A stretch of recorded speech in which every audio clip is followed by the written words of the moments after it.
Hey everybody, this is Alex Merced from alexmerced.com. I want to talk about today is the debate between minarchism and anarcho-capitalism.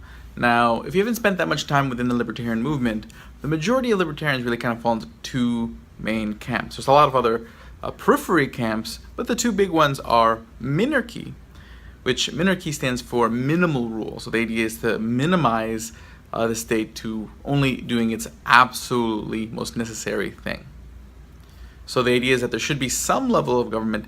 Typically the argument is that government should pretty much be out of everything except keeping track of a legal system in order to protect people's rights when they engage each other in the market and day-to-day transactions, but to also have a defense, so that way it defends the rights of people within the nation from aggression from other countries. So the idea is you have the defense to protect people from outside, you have the legal system to protect people inside as they deal with each other.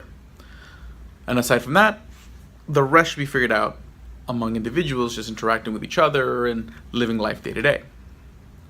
Then there's sort of anarcho-capitalism that wants to take it a step further, that does believe that basically anything can be handled through decentralized markets. So it doesn't mean there shouldn't be a legal system or a defense system. It's just believing that it is possible, whether now or in the future, in some context, that a society that doesn't necessarily need a centralized state can exist.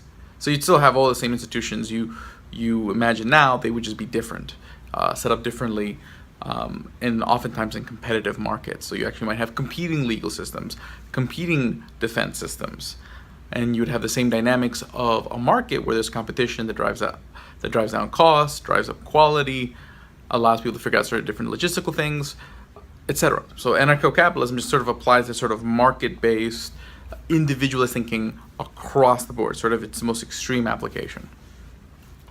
And there's always a debate over sort of what's the right approach to take. My approach is just that why do you have to choose?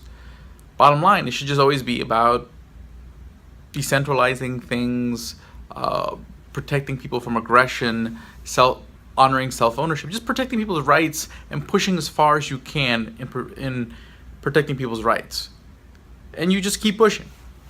Now, if at some point you push and you hit a wall and you can't push no further, then great, we got there wherever that is. Whether that results in sort of a minarchist vision or an anarcho-capitalist vision, either would be fine if it works. Like, at the end of the day, is if we push that far and you're able to push that far, then that's cool. But just push. But in a practical sense, there's really two paths when you really think about it. When it comes to like U.S. policy, I don't think going at it from an anarcho-capitalist approach is practical. Okay, it's just asking a nation to give up its central government is a difficult proposition, not a proposition worth proposing.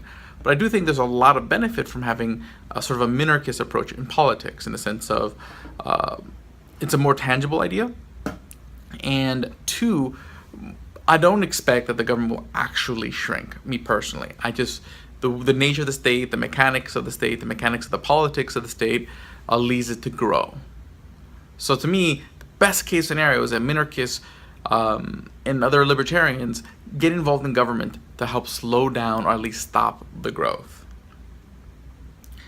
But what that does is that it slows down sort of the cycle of, because basically what happens in history is civilizations, their states become top heavy, they become overextended in military conflicts, and then they eventually sort of collapse. And then that's kind of how you get these redrawing of lines throughout history.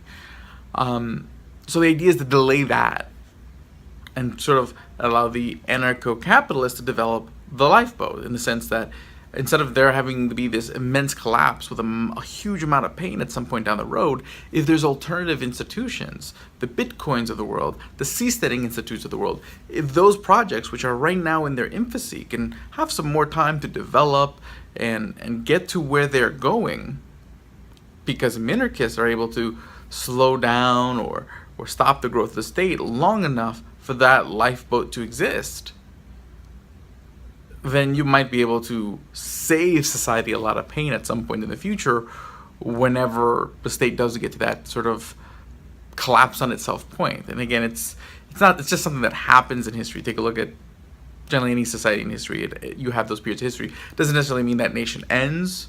I mean, the Roman Empire is something that's no longer a thing, but other countries are still around after their sort of diminishes of power. So how that manifests itself can be very different. But the point is, the way I look at it is minarchists can hold back the state, while anarcho-capitalists, through their sort of outside of government projects, can help build the lifeboat for later. And I think both approaches have a lot of merit, and both approaches should be enthusiastically supported by all libertarians everywhere. So that way, because everything helps move forward, again, it's a long game in trying to save society in a sense, not to make it seem dire. Again, I'm very optimistic about the future. I think technology is going to be paving those paths and enabling a lot of those projects to see maturity. And I'm also optimistic that as things get worse, that a libertarian message will resonate more and allow for positive changes to happen. So while I'm optimistic, history can also basically give you a blueprint of what to expect to happen, so that way you plan accordingly. So my name is Alex Merced from alexmerced.com. Have a great day and enjoy.